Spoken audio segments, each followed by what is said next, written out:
মদিনার সবচেয়ে বড় মুনাফিকের নাম আব্দুল্লাহ ইবনে উবাই ইবনে সালুল। সব মুনাফিকদের সর্দার আব্দুল্লাহ ইবনে উবাই ইবনে সালুল। মুনাফিক সর্দার যখন ইন্তেকাল করলো, কিন্তু এই মুনাফিকের ছেলেটা হলো পাক্কা ঈমানদার। এই ছেলের নাম হলো আব্দুল্লাহ। আওয়াজ করে বলেন, ছেলের নাম কি?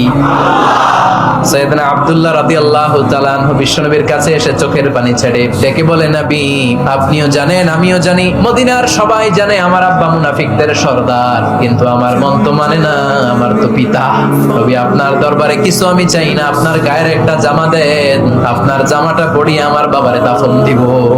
এর উসিলায় যদি আমার আব্বারে আল্লাহ মাফ করে দেয়, দয়ার নবী মায়ের নবী জামা খুলে দিয়ে দিলেন। পড়েন সুবহানাল্লাহ। আব্দুল্লাহ রাদিয়াল্লাহু তাআলা আবার আবদার চললেন, নবী আপনি নিজে যে আমার বাবার জানাজার নামাজের ইমামতি করবেন। দয়ার নবী মায়ের নবী জানাজার নামাজে যেতে চাইলেন। ওমরে ফারুক বললেন, নবী না, খবরদার আপনি উবাই ইবনে সালুলের জানাজায় যাবেন না। বিশ্বনবী জোর করে যেতে চাইলেন। সাইয়েদনা ওমরে ফারুক বিশ্বনবীর জামা পেছন থেকে টেনে ধরলেন। ওমরে ফারুকের হাত থেকে হ্যাচকা টান মেরে জুব্বা টান দিয়ে বিশ্বনবী জানাজায় চলে গেলেন। রব্বুল আলামিন আয়াত নাজিল করলেন, ইস্তাগফির লাহুম আও লা তাস্তাগফির লাহুম ওয়া ইন তাস্তাগফির লাহুম ৭০ মাররাতান ফালা ইয়াগফিরাল্লাহু লাহুম। নবী গো, একবার নয়, দুইবার নয়, ৭০ বারও যদি এই মুনাফিকের জন্য আপনি ক্ষমা চান, তার জন্য ক্ষমা নাই, তার জন্য আছে জাহান্নাম। কখনো তাদের জানাজায় যাবেন না। এই যে একটা ভুল করে ফেলছেন, এটা এবারই শেষ, এরপরে আর যাবেন না। সাইয়েদনা ওমর ফারুকের পক্ষে আল্লাহ তাআলা কোরআনের আয়াত নাযিল করে দিলেন। চিল্লায় পড়েন আল্লাহু আকবার।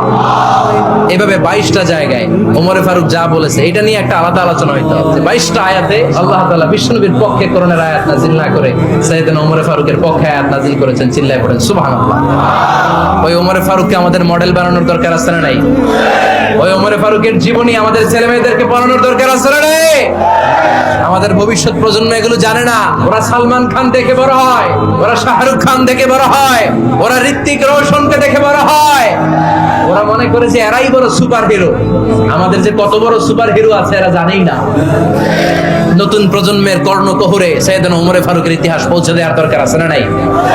বিশ্বনবী বলতেন, ইন্না লিকুল্লি উম্মাতিন মুহাদ্দাস। সব উম্মতের মধ্যে, সব নবীর উম্মতের মধ্য থেকে একজন করে আল্লাহ তাকে মুহাদ্দিস বানাতো। মুহাদ্দিস না, মুহাদ্দাস। মুহাদ্দাস মানে এমন লোক যিনি যা ভাবতো ওই ভাবনাটাই আল্লাহ আয়াত হিসেবে নাযিল করে দিতেন।